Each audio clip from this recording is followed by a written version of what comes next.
Hello, students. How are you? Good?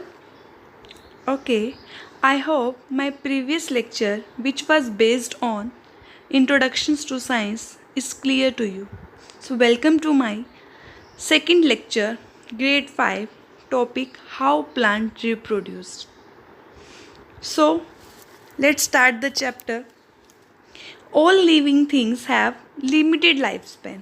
As you all know, there are so many living things, even human, dog, cat, all have a limited, a fixed life, and they all die after a certain period of the time. But the life will continue. Why? Because all living things reproduce. So, what is reproduce? What is reproduction?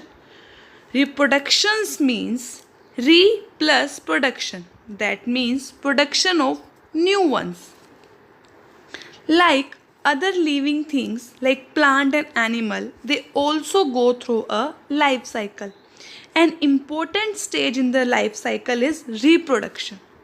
They reproduce and give a rise to a new plant. They reproduce by various methods.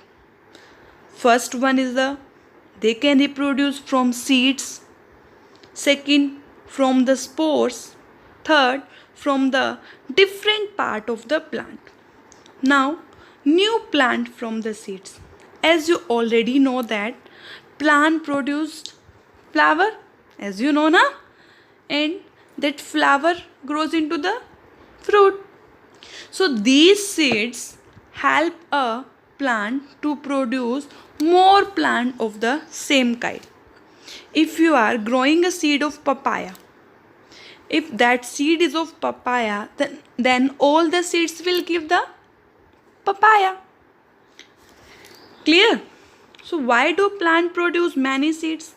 Plant produce many seeds, but all the seeds do not get a chance to grow into a plants. Why? Because many seeds are destroyed before they grow into the plant. Some seeds are eaten by the birds, rats, squirrels, cow, goat, and even by the human being.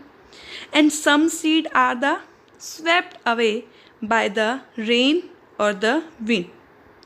And some of the seeds that will not grow fully.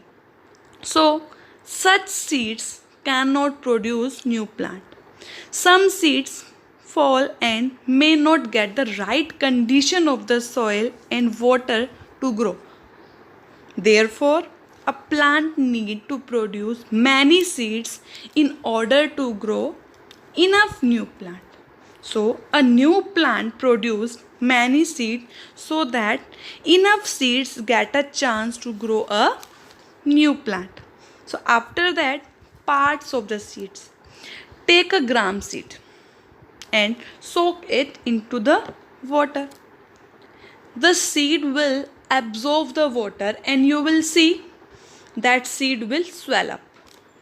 Now you can easily study the part of the seed. You can see a outer hard covering, outer protective covering, that is known as seed coat. And on the seed coat you can see a mark where the seeds are attached to the fruit.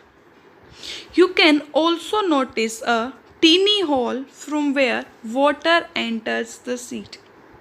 As you can see in the diagram, there is a mark where the seed are attached to the fruit. Second, seed coat is there. Third, a teeny hole from where water enters into the seed. Now, if you remove that seed coat, that outer hard covering, if you remove, you will notice that seed have two parts. These are known as seed leaves or cotyledons. They store the food for the new plant. Inside that seed, you also see a baby plant. This plant has a teeny shoot or a teeny root. Seeds like gram, beans, peas, they have the two seed leaves, and many other seeds like mustard, rice, wheat, they have only one seed leaf or only one cotyledons. Okay, after that, how does a seed germinate? when a seed is planted, it is dry or hard. But after a few days, when you give the water, it suddenly comes to the life and a new small plant lives. A new plant grow. The development of new plant from a seed is called germination. So let us do the activity to see what conditions are needed for the germination of seed. That we will discuss in the next video, part 2 of this chapter. I hope that is clear to you. So till then, stay at home, stay safe.